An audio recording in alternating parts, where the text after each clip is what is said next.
नमस्ते, आदाब, सत श्री अकाल, गुड मॉर्निंग। आज मैं स्टार्ट करने जा रही हूँ 11th क्लास का पहला टॉपिक जिसका नाम है मोल कॉन्सेप्ट, या हम लोग उसे कहते हैं some basic concept of chemistry, और हिंदी में कहते हैं रासायनिक विज्ञान के कुछ आधारभूत तथ्य। देखिए, आप लोगों को ये पता है कि अभी भी कुछ स्कूलों में हिंदी में चीज़ें पढ़ाई जाती हैं, ठीक है। मैं मानती हूँ कि हिंदी में मेरे लिए पढ़ाना थोड़ा टफ होगा, बट मैं कोशिश करूँगी कि जो टर्म्स होती हैं और जो हेडिंग्स होती हैं मैं उनको हिंदी में पढ़ा सकूँ, ताकि आप लोगों को समझने में दिक्कत ना हो। बाकी आपको जो भी प्रॉब्लम्स होगी आप वो कमेंट सेक्शन में लिख सकते हैं, ठीक है। डेली मैं एक लेक्चर्स अपलोड करूँगी, आपको जो भी डाउट होता है अगले दिन पूछिए, या तो मैं सॉल्व करके उसे दिखा दूँगी या तो फिर PDF फाइल में आप लोग देख सकते हैं, ठीक है। अब शुरू करते हैं।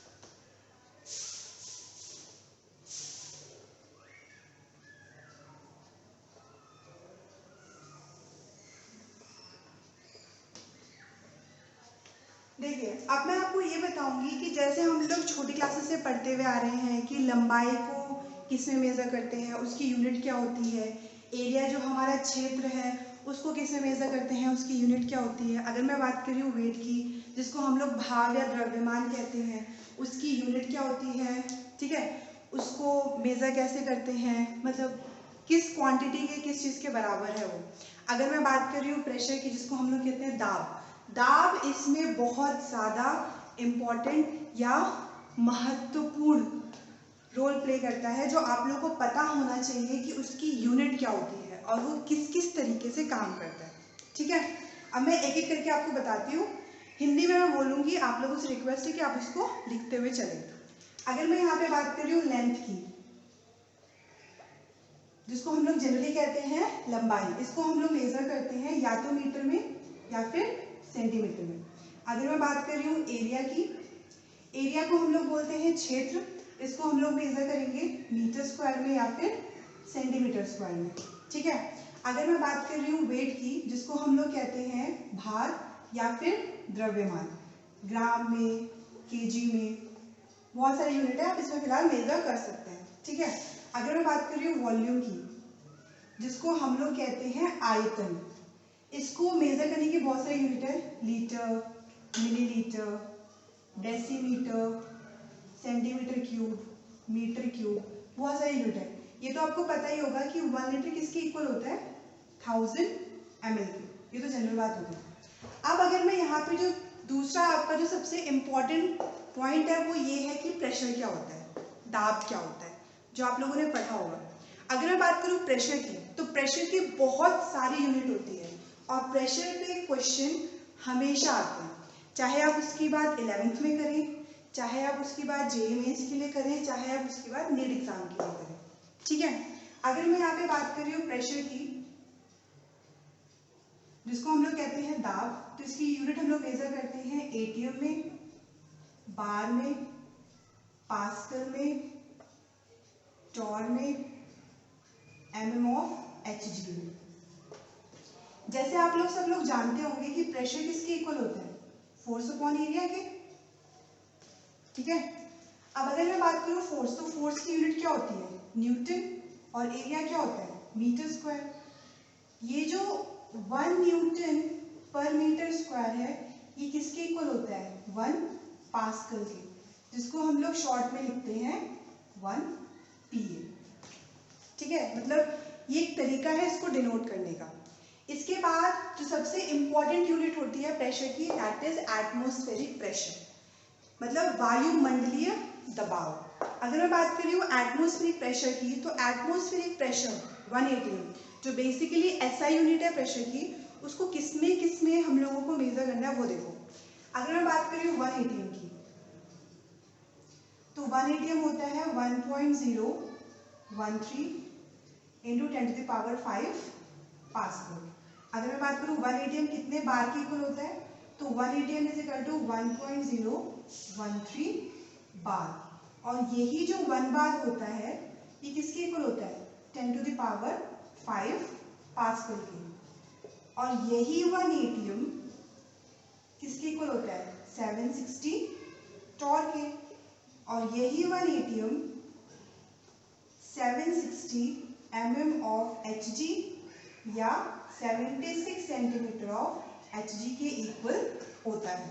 ये तो आपकी जनरल इंफॉर्मेशन थी। अब आप लोग इसको नोट कर लीजिए, उसके बाद मैं आगे बढ़ती हूँ।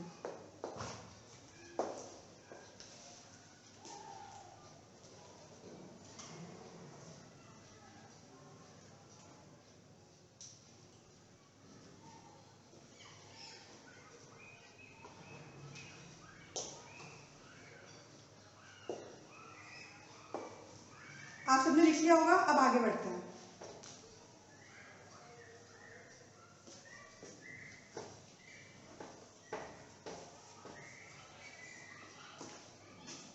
मान लीजिए आपके पास एक क्वेश्चन है, आपको प्रेशर दे रखा है 156 सेंटीमीटर ऑफ Hg। सपोज आपसे पूछा गया है कि आपको प्रेशर बताना है एटीएम में।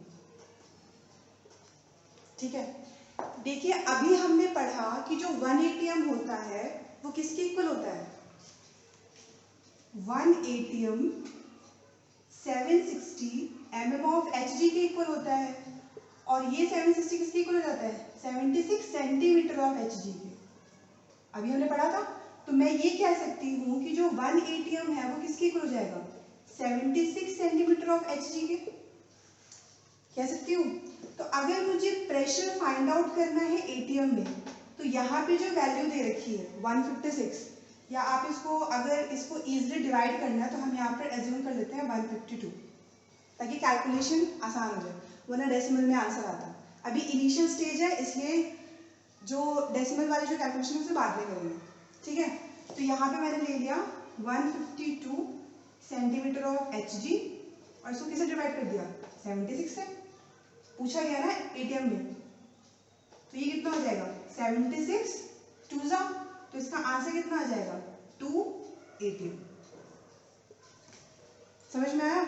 इसलिए कह रहे हैं कि इन यूनिट का पता होना बहुत जरूरी है। कई बार क्या होता है कि अगर मैं जेईई मेंस और नीट एग्जाम की बात करूं तो आपको क्वेश्चन में वो वैल्यू दे देगा सेंटीमीटर ऑफ Hg में या mm ऑफ Hg में, फिर आपसे पूछेगा कि आपको प्रेशर की यूनिट बतानी है एटीएम में, या वो ये बोल सकता है कि आपको प्रेशर की यूनिट बतानी है पास्कल में, या वो ये बोल सकता है कि आपको प्रेशर की यूनिट बतानी है बार में।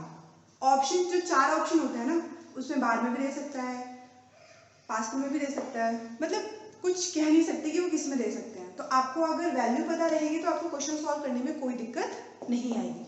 अब इसमें जो लास्ट चीज आती है दैट इज टेम्परेचर, जिसको हम लोग कहते हैं तापमान। टेम्परेचर क्या होता है, तापमान क्या होता है, जो जनरली हम लोग छोटी क्लासेस से पढ़ते हुए आए हैं, डिग्री ऑफ हॉटनेस और कोल्डनेस ऑफ अ बॉडी, तो जनरल इन्फॉर्मेशन है। बेसिकली जैसे अगर आजकल कोरोना बहुत फैला हुआ है, वो अलग बात है कि डॉक्टर आजकल चेक नहीं कर रहे हैं, क्योंकि उसके लिए भी स्पेशल ट्रीटमेंट हो रहा है लोगों का। ठीक है, उनको 14 दिन के लिए क्वारंटाइन किया जा रहा है। बट इस टाइम को छोड़ के अगर हम पहले के टाइम की बात करें तो जब भी हमें फीवर होता है तो हम लोग चेक करते हैं with the help of thermometer. Thermometer से हम लोग चेक करते हैं, तो थर्मोमीटर ये बताता है कि आपकी बॉडी कितनी गर्म है, यही तो बताता है। किसी को 104 डिग्री बुखार होता है, किसी को 100 होता है, किसी को 101 डिग्री होता है, तो वो हमें क्या बताता है कि हमारी बॉडी कितनी गर्म है, तो उसी को हम लोग क्या कहते हैं, टेम्परेचर। ठीक है, जिसको हम लोग हिंदी में कहते हैं तापमान। अब टेम्परेचर की बहुत सारी यूनिट होती है, केल्विन होती है, डिग्री सेल्सियस होती है, फ़ारेनहाइट होती है। इसकी यूनिट होती है केल्विन, जिसको हम लोग डिनोट करते हैं कैपिटल के से। दूसरी होती है डिग्री सेल्सियस, और तीसरी होती है फ़ारेनहाइट। ठीक है, अब यहाँ पर अगर मैं बात करूं कि अगर आपको कोई चीज़ डिग्री सेल्सियस में गिवन है और आपको उसको केल्विन में कन्वर्ट करना है तो बहुत सिंपल मेथड है। अगर आपको जो टेम्परेचर है वो केल्विन में कन्वर्ट करना है तो हम लोग क्या करेंगे कि जो टेम्परेचर हमें डिग्री सेल्सियस में गिवन है हम उसमें 273 और ऐड कर देंगे। ठीक है, फॉर एग्जाम्पल मुझे टेम्परेचर दे रखा है 25 डिग्री सेल्सियस। क्वेश्चन ये कह रहा है कि आपको टेम्परेचर फाइंड आउट करना है इन केल्विन। ये क्वेश्चन है आपका।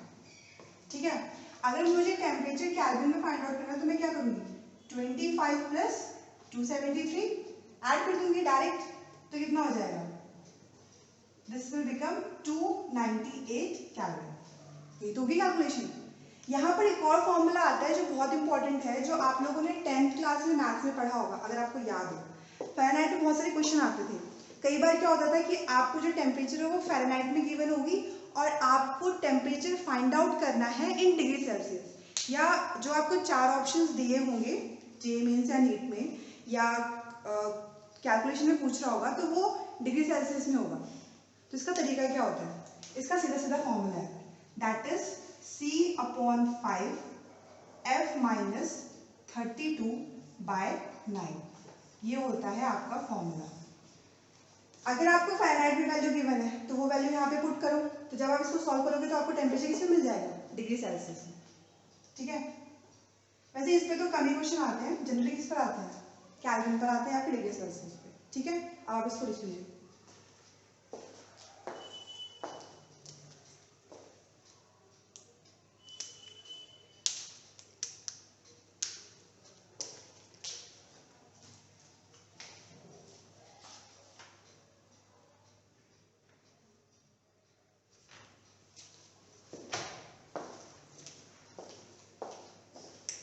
तो आप सबने लिख लिया होगा।